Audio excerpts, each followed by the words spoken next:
A través de RCR presentamos Radar Económico. Gracias a el Instituto Peruano de Economía, IPE.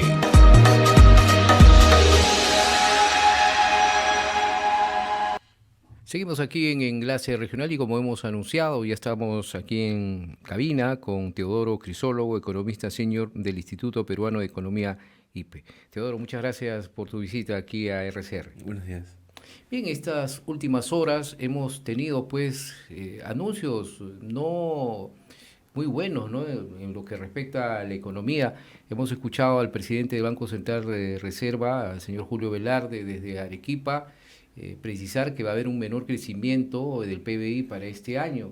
Lo ha dicho, se debe a dos factores, a los problemas políticos y también al climatológico.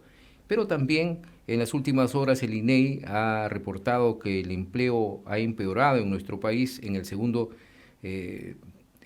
semestre del año. Entonces, es una situación que preocupa a todos los peruanos. ¿Y qué es lo que dice el IPE al respecto? Sí, a ver, muchas veces cuando se habla de crecimiento económico, tal vez para la gente de a pie, para los hogares, esto les suena, digamos, muy lejano a su realidad. Pero en la práctica, digamos, no hay nada más cercano a la realidad de los hogares que básicamente cómo se mueve la economía en el día a día. Durante la primera mitad del año, ¿no? Ya varios reportes han mostrado claramente que la economía de los hogares en el Perú ha sido severamente afectada por una serie de choques muy adversos. Hemos tenido, por ejemplo, altas presiones inflacionarias que han reducido significativamente la capacidad adquisitiva de los presupuestos de las familias, es decir, digamos que la billetera ya no alcanzaba o tenían que, digamos, ensancharla lo más posible para poder llegar a fin de mes. Y a la vez también a eso se le suma, digamos, otro factor clave que ha venido siendo la menor generación de puestos de trabajo, que evidentemente produce una situación de estancamiento como el que ha venido experimentando la economía durante los primeros ya prácticamente 7 meses del año, ¿no? Ya con el resultado de julio, la economía está acumulando en realidad un crecimiento bastante negativo en lo que va del 2023, ¿no? Y entonces los recientes reportes del INEI lo que muestran es básicamente la otra cara de la moneda, ¿no? Tienes un bajo crecimiento por un lado y evidentemente la contraparte de esto viene, pues, digamos, por el lado para las familias, para los hogares, a través de menor oportunidades de puestos de trabajo, menores oportunidades laborales, ¿no? Los recientes reportes... Ahora, acá, sí. Para que entienda, como tú lo dices, el ciudadano, hay una situación que es falta de empleo y otros que pierden el empleo, ¿no? Efectivamente, sí. No solamente, digamos, como que se generan menos oportunidades laborales, sino a la vez también muchas personas pierden sus puestos de trabajo. Y de hecho, eso es lo que ha ocurrido, digamos, en la primera parte del año, ¿no? Los recientes reportes del INEI muestran que alrededor de 100.000 personas en todo el país han perdido su empleo durante la primera mitad del 2023.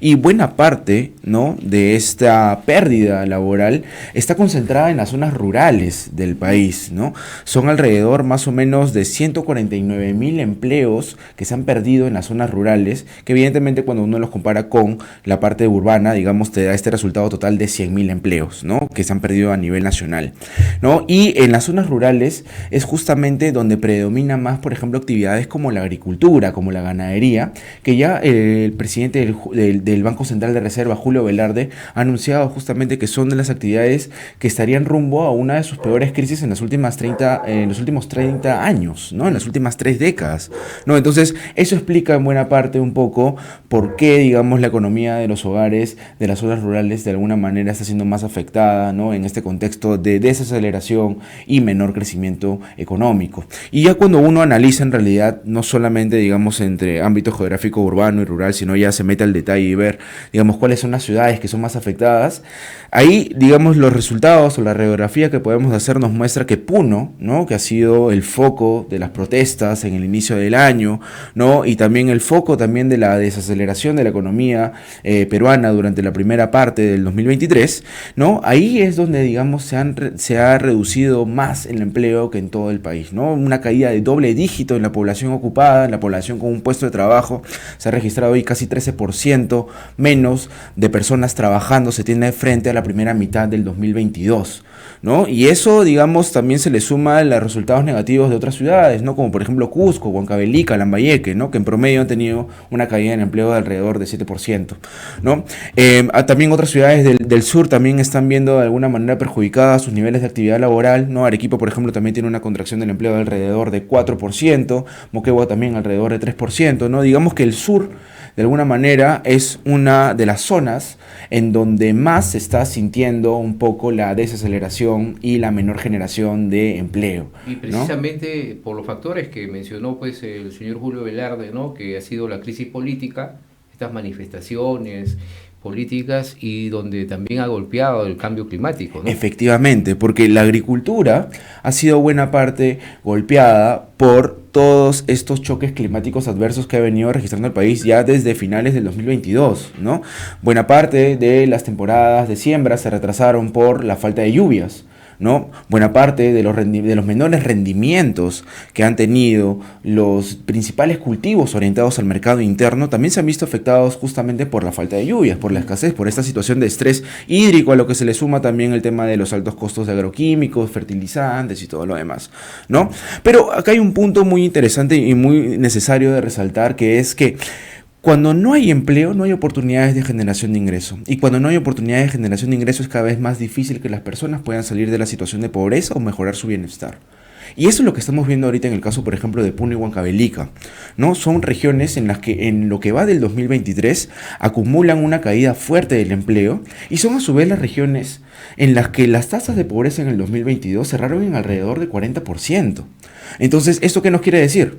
Que en la práctica, los resultados que estamos observando en el mercado laboral a raíz del menor crecimiento económico, difícil o digamos auguran o anticipan de que difícilmente se vaya a revertir esa situación de alta pobreza que han experimentado ya estas regiones al cierre del 2022. Lamentablemente no tenemos estimados de pobreza, digamos, con una frecuencia de publicación más continua, ¿no? Pero utilizamos mucho el empleo y los ingresos para poder más o menos evaluar qué es lo que puede o qué es lo que está ocurriendo con el bienestar, con la situación social, con digamos con la reactivación, ya más por la parte, no de, digamos de la parte productiva, ¿no? Sino ya de la parte social, ¿no? Entonces, eso es de alguna manera lo que viene preocupando, ¿no? Puesto que a raíz de todo esta menor creación de puestos de trabajo, estancamiento del empleo, difícilmente vamos a poder revertir estas pérdidas o este aumento de pobreza que tuvimos durante el 2022, ¿no? Ahora, el empleo se genera porque hay obras, hay proyectos.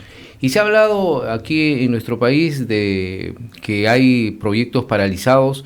Se ha enfocado bastante, y si bien es cierto que la minería es el motor de nuestra economía, pero en general, ¿no? En nuestro país no hay proyectos emblemáticos, no solo en minería, sino en otros sectores que no se están desarrollando. Sí, es un muy buen punto el que tocas, porque buena parte de los resultados del mercado laboral obedecen a la persistente debilidad que ha mostrado la inversión privada ya desde la segunda mitad del 2022, ¿no? Segunda mitad el 2022 la inversión privada termina cayendo alrededor de 0.5% en el año, y durante la primera mitad del 2023 la inversión privada registró una caída de doble dígito de alrededor de 10%, y en lo que va de julio y agosto también estamos viendo una inversión privada que no levanta vuelo, ¿no? Entonces, las secuelas, ¿no?, de este pobre desempeño que viene registrando la inversión privada se traducen evidentemente en una menor capacidad del sector productivo en crear esas oportunidades laborales que tanto la población necesita para poder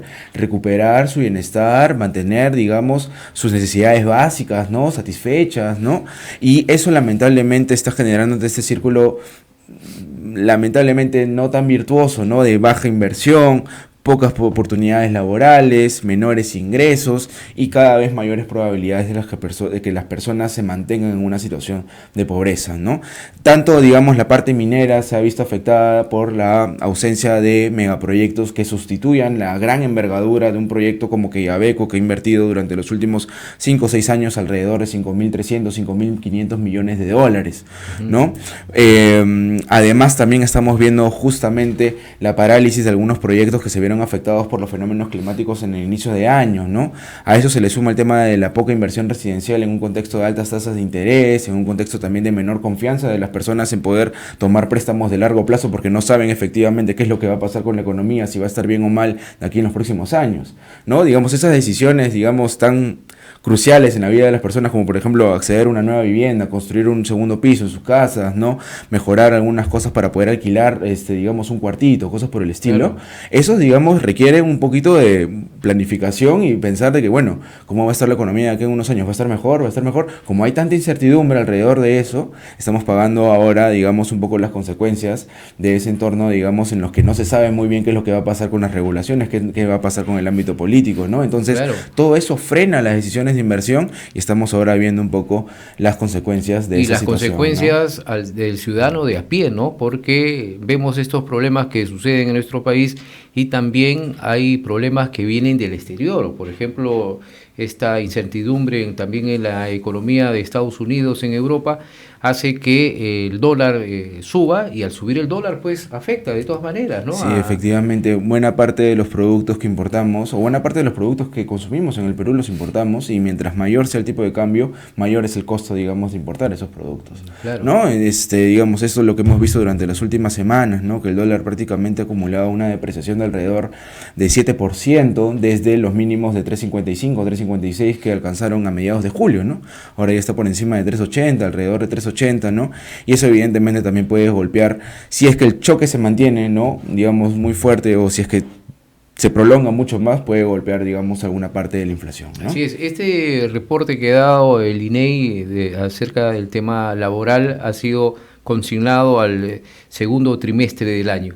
¿Qué se espera para el final, para este semestre que se viene? Mira, mientras todavía no se revierta la debilidad de la inversión privada, es muy poco probable que encontremos algún cambio de tendencia interesante o que se revierta la debilidad del mercado laboral, ¿no? Digamos, si no hay confianza, no hay inversión, sin inversión no hay empleo, sin empleo no hay ingresos, y justamente ese es un poquito el panorama que se puede anticipar mientras que la inversión privada no revierta este desempeño tan negativo que ha tenido, sobre todo durante la primera mitad del 2023. ¿no? Finalmente, Teodoro, ¿qué aconsejarías a los oyentes en cuanto al dólar, ¿no? Que no se endeuden en dólar.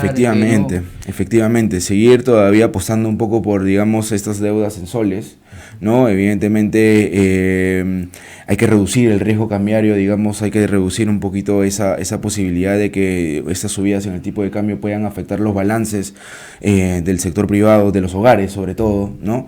Y hay que ser todavía también bastante cautos, ¿no? Digamos, en cuanto, digamos, a la toma de nuevos préstamos, ¿no? El tema, por ejemplo, del mercado laboral te lo está anticipando, ¿no? No es una situación en la cual sea mucho más sencillo, no es una situación en la que sea fácil encontrar, digamos, oportunidades laborales. Evidentemente en el Perú la gran mayoría de los peruanos se las ingenian siempre para poder llevar, digamos, algo a su hogar, ¿no? Pero cada vez la situación, digamos, lo que te muestran las cifras del INEI es que se está siendo más complicado, ¿no?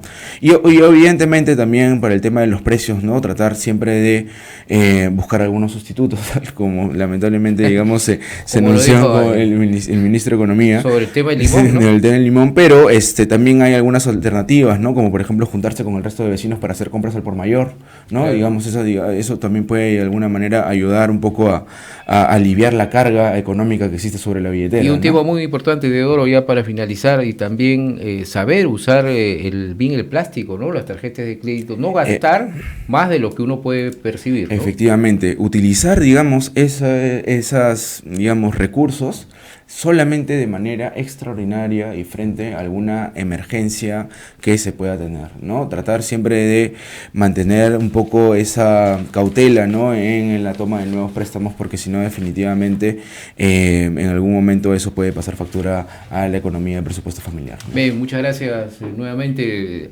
por la atención a RCR. Teodoro Crisólogo, economista senior del Instituto Peruano de Economía. Hemos estado aquí en nuestra secuencia Radar Económico.